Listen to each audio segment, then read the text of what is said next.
G'day folks, it's Greg Milner here, and this episode's a little bit different because it's about music and a musician, a good friend of mine in Auckland, New Zealand, Chris Sanders, and how Chris turned a little idea into a marketing and publishing giant. Welcome aboard, Chris. Thank you, Greg. Nice to be here. It's been good to chat again. Fantastic. Chris, tell me your background. Let's just background the folks. You are a singer-songwriter. Yeah. And you had an idea for a children's book and song. How did it all start?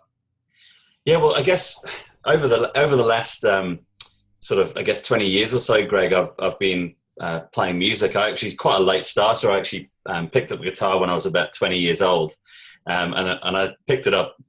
I don't know whether I should tell you, but I was at university at the time, and all my friends around the other flats that I lived in were playing guitar, and they were attracting all the girls. And I was like, "Hey, this is not fair. They get the attention of all the girls." So I thought I better start playing guitar as well. So anyway, I ended up picking up the guitar and learning it, and over a few months got reasonably good at it, and then a few years later, I started playing like live shows and gigs, just mainly in the covers circuit and that, and started dabbling a little bit in some writing of my own songs, and I was having some fairly limited success with writing my own music.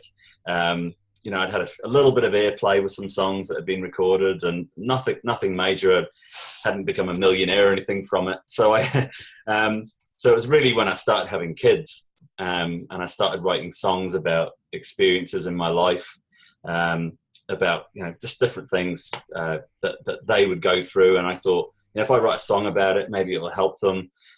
So I started doing that, and I guess the songs were kind of full of a bit more of emotion, and they were appealing to my kids and to other kids that I was playing them to. So I kind of accidentally slipped into becoming a children's songwriter and eventually an author as well.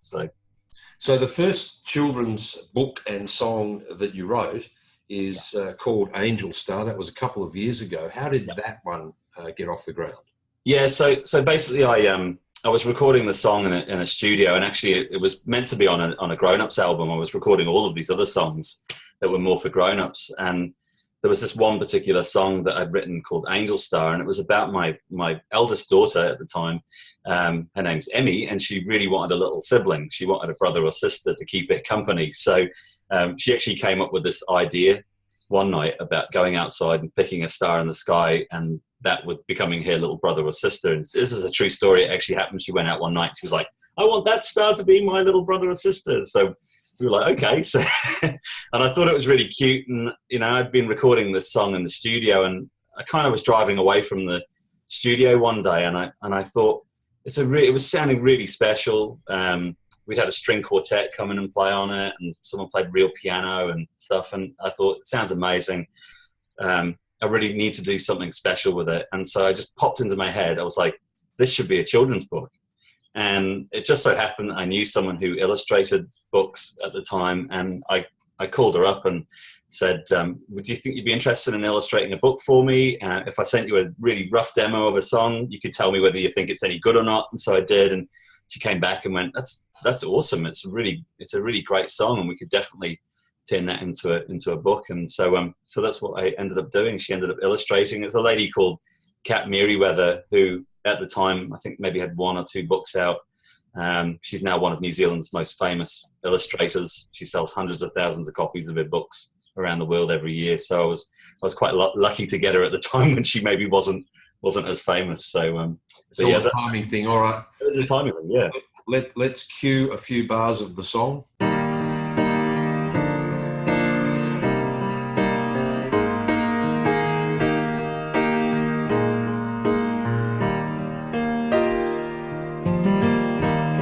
She looked up into the sky to pick an angel from the stars. A shining light stood out that night, so she reached out to give it life. And as her hand it touched the light, flickered down towards the earth, just as if it was all meant to be, like picking apples from a tree. So what happened then when you had the song cut and you had the book written? How did you market that? Yeah, so the first thing I did was, obviously I want people to hear this. So I approached a distributor who had the connections, because, it was kind of like, do I want to sit there and call 270 bookshops around New Zealand?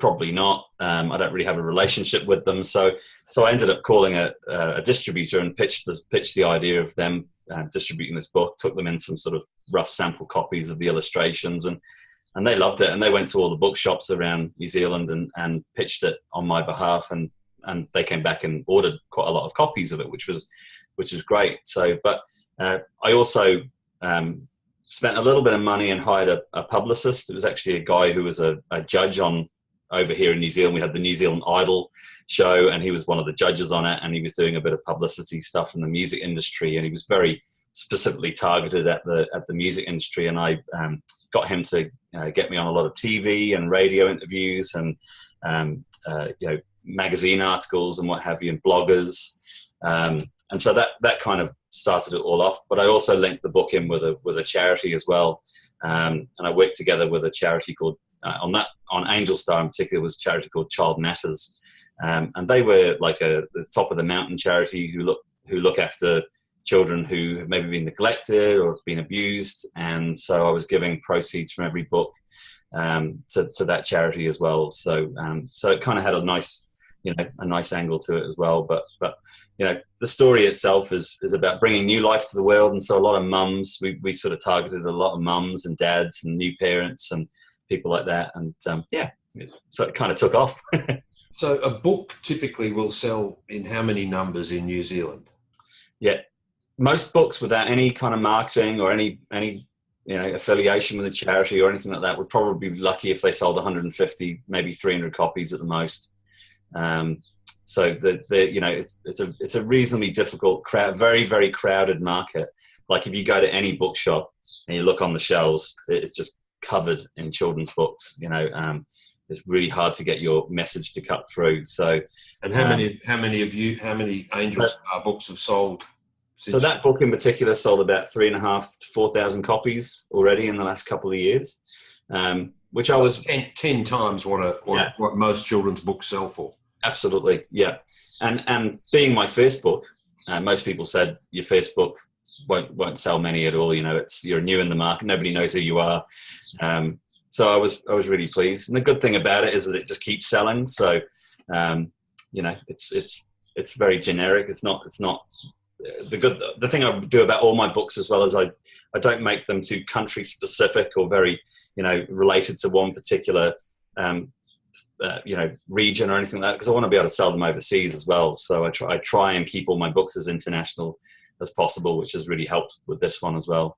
So it went to the top in iTunes as well, didn't it? Yeah. So that's the thing. The book is a song, so it's also got a CD in it, but you can also download the song on iTunes or Google Play or Spotify and that sort of thing. So when the song came out, I did a pre-order campaign for the song individually from the book, and it went so well that the song actually went to number 1 in the iTunes children's charts, and then that particular song went to number 8 in the main iTunes charts. And it was, from memory, it was a couple of years ago, but I think it was above people like Justin Timberlake and people like that, which I thought was quite funny. So, but in my mind, there's no reason why children's music is just like any other category of music, rap, rock, pop, whatever. There's no reason why it shouldn't be there. So, and I've always believed that. And all of the children's musicians that I talk to, and maybe don't have the same kind of marketing background that I've got, I'm always telling them that there's no reason why our songs shouldn't be at the top of the charts. Well, you look at the Wiggles; they're one of the top recording groups in the world. Exactly, the Wiggles, Disney. There's so many, and they're always at the top. Now, you talked about your marketing, and I mentioned to you earlier that Dan Kennedy talks about something called the triangle of preeminence. The three things that you need to dominate a market. One of them is having great product and service. The second thing is having great marketing.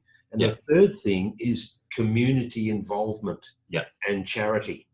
And you've got all three. Absolutely, yeah. And I guess I've got all three with most of my books, but in particular, the book I brought out earlier this year was a book called Call for the Ambulance. And that song, it's a book and a song. It's basically a song teaching children our national emergency number. And the ambulance service in New Zealand, who are called St. John, came to me and they said, could I write this particular song? And they commissioned me to do it. I went away, wrote it, and then I turned it into a children's book as well. And that's been really fantastic for me, because their networks within the whole of the country are just huge. Like they've got op shops, they've got that's the book there. They've got op shops, they've got committees, they've got ambulance stations, just they've got youth groups, everything. So the whole country was pretty much covered in one go, and they promoted it like heck as well, because it was a really, really important message. For them, a lot of kids phone up, who phone up the ambulance. They get about 50 calls a week, I think it is at the moment, from kids. And it's a pretty daunting thing for a young child. And the story is kind of about what happens if you're at home with your mum or your dad and something happens and the child's the one who is responsible for calling the ambulance. Would they know what to do?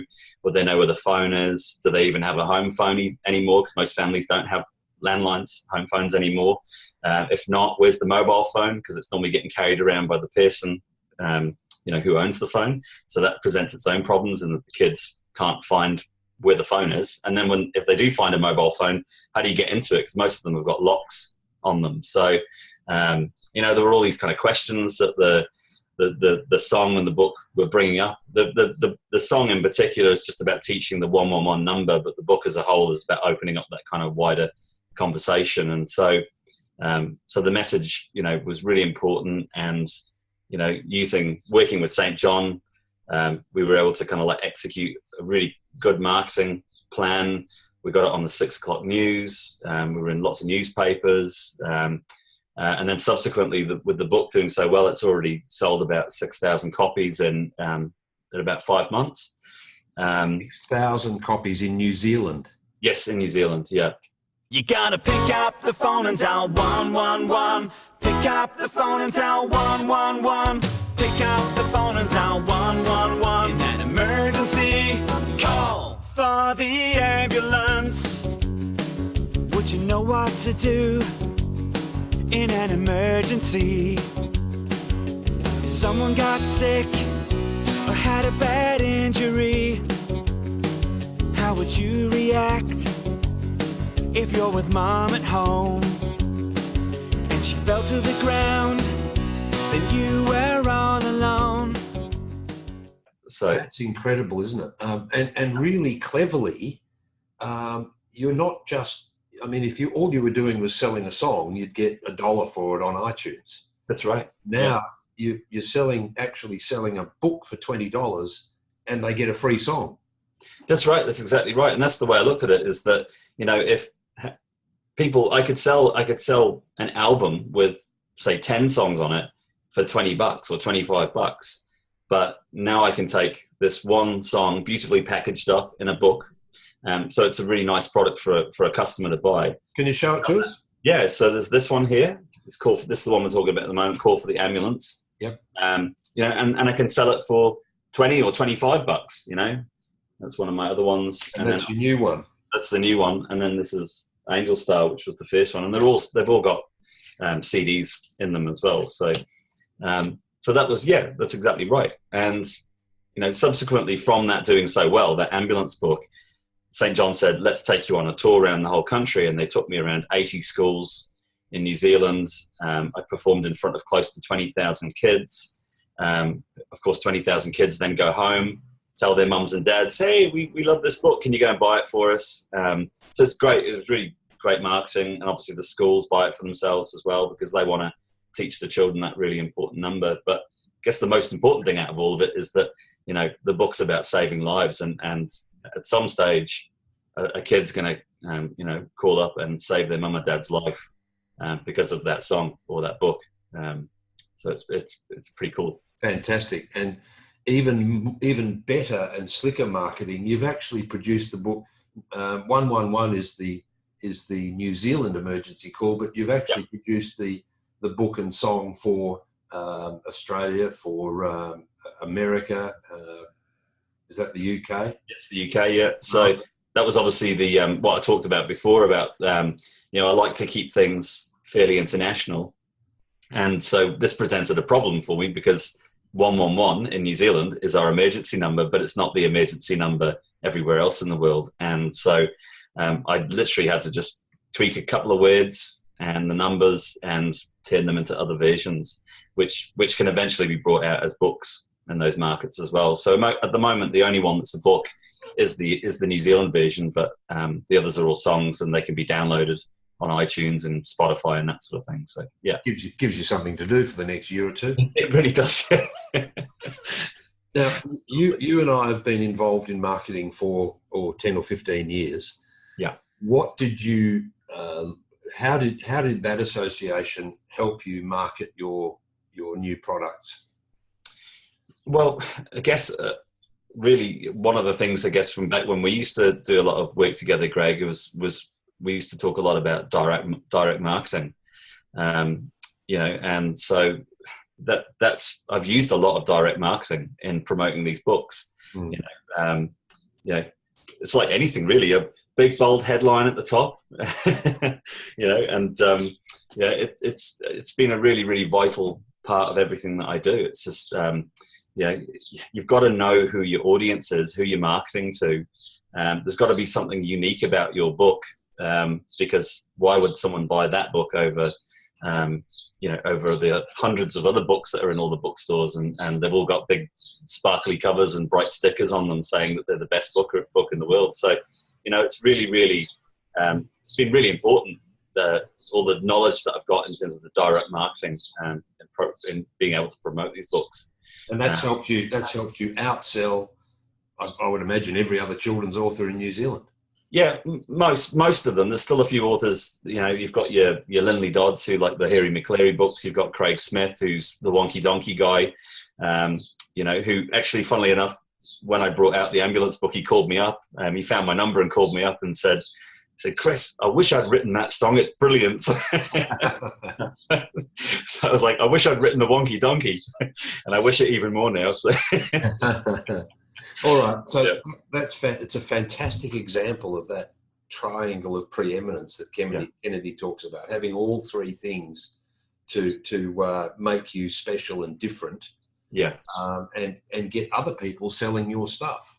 Yeah, absolutely. Yeah, and I often go into schools and I'll talk to children about publishing, and I'll explain to them the process of turning an idea that's in your head. So, you know, this is marketing stuff. It's like, you know, we all come up with ideas that we think will be great businesses, and a song is no different. It's just a you know, it's an idea that I've had, and turning that from something that's real and tangible, you know, like a book or a CD, and then finding methods of taking that to market. So, you know, a distributor, and then how that's going to satisfy your customers' needs, you know, and then that obviously helps generate money for the bookshops, and, you know, then that all comes straight back to me, because then I can write more books. If my book's doing well, it kind of comes around in a big circle. So it's kind of marketing 101, I guess. Sure is. It sure is. I mean, your products, your business is the same as every other business, requires exactly the same approach to marketing as any other business. Absolutely. It's all about the target market, the right message to that market, and the media you use to get to that market. Yeah, absolutely. Yeah. Same as every other business, mate. Yeah, absolutely. And that's the thing as well with the books. I've tried to cover all bases. So you've got the audio, you've got the physical, and you've got the video as well. So there's so many different ways of marketing that song, that book. Okay, so where do people go to both have a look at how you've marketed this and buy the products? Yeah, so if people want to get it, they can go to angelstar.co.nz. Angelstar.co.nz is the name of the website URL. It's got all my books on there. There's links if they want to listen to the songs. They can just listen to the songs as well. But and it's all in New Zealand dollars on there. So it's probably what not even proper dollars. Not even proper money. Yeah. So. That's fantastic, Chris. Yeah. Fantastic story. Thanks for giving us your time, and I'm sure people are going to learn a lot about that. And go buy the book and the CD and have a bit of fun with it with your kids. Yeah, absolutely. Happy Christmas.